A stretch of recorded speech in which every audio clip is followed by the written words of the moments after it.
Hello students, please get ready for dictation of exercise number 3 and 4 from Progressive Magazine of October 2022. The matter is on education. 5 seconds. Reproduction and multiplication of books and other things is one of the characteristics of modern age.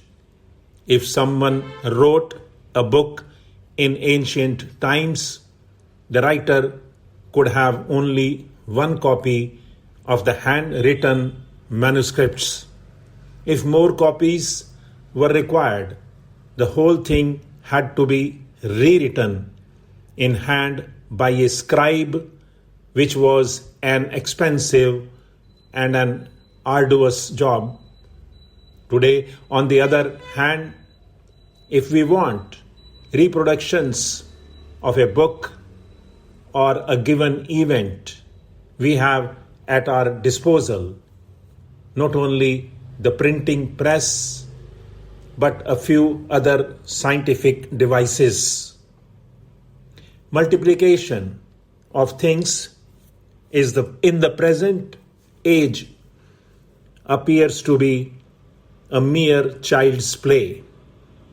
In earlier days, if a good drama was staged and it happened to gain popularity, only those could benefit from it who were physically present when that play was staged. That is because the actors could not manage to be at more than one place at a time. Even if a play was restaged, no one could guarantee that it would be rendered with the same skill and have the same effect on the audience as the original play staged earlier. All that has changed today. Now we can have a play staged simultaneously at several places. We can have it cinematographed and in this way also reproduce the original voice of every actor. This is what is generally known as a film. Cinema is a very powerful medium for projecting ideas. It can create excellent effect on the audience if it has well-groomed actors, nice dialogues, and conveys a good moral. But it is equally potential in its destructive powers if the characters are immoral, so that their life as portrayed in films tends to degrade rather than raise society.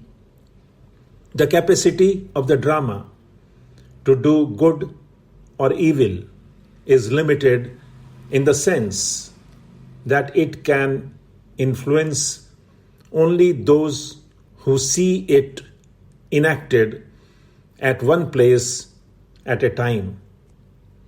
But the capacity of the film is unlimited because of its reproductions and the large number of people who can see it any number of times at any number of places.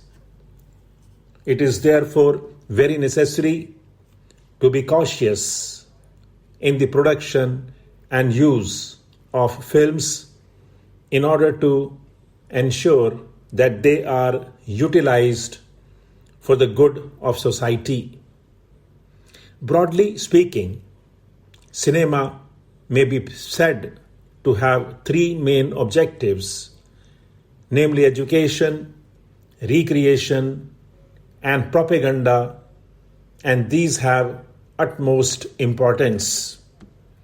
After all, books can give only a part of the knowledge which is desirable for man to acquire. Far more than books, it is the experience, the contacts, and the environments which go to constitute an individual's knowledge. Cinema can be a great help in acquiring knowledge from all these different sources because it can extend to incredible limits the field of our visual and auditory experience.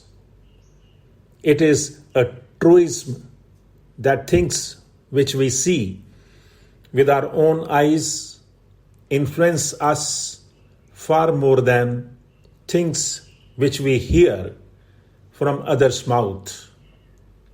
Things which we see on the screen may not be leaving as lasting an impression on us as things which we see in our actual life, but nevertheless, scenes of the screen are more effective than description read in print or heard through ears.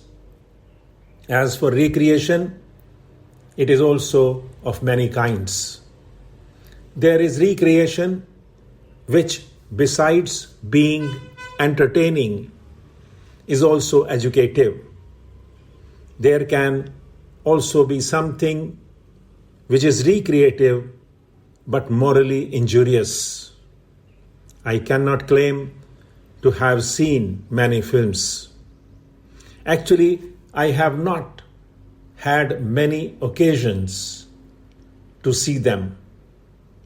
But I am told by many a friend that quite a number of our films belong to the latter category, and that far from being a genuine source of recreation or education, they only stimulate sensuousness. Much films have a particularly bad effect on younger minds. Maybe that such films are more popular than others. It is also possible that such films may be more paying. It might be said by some that films are produced on a commercial basis and therefore the producers have to produce only what is in demand. It may also be said that the principal function of the cinema is to provide entertainment, in which case producers have to be guided by popular taste. All these good points might be put for the sake of argument.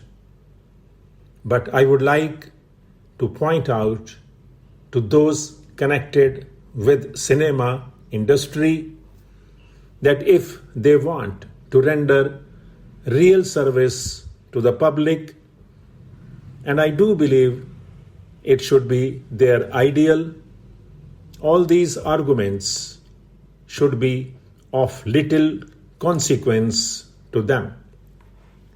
At any rate, these are secondary considerations. The primary consideration must be service of the people. No service can be real unless it safeguards the genuine interests of those who are sought to be served.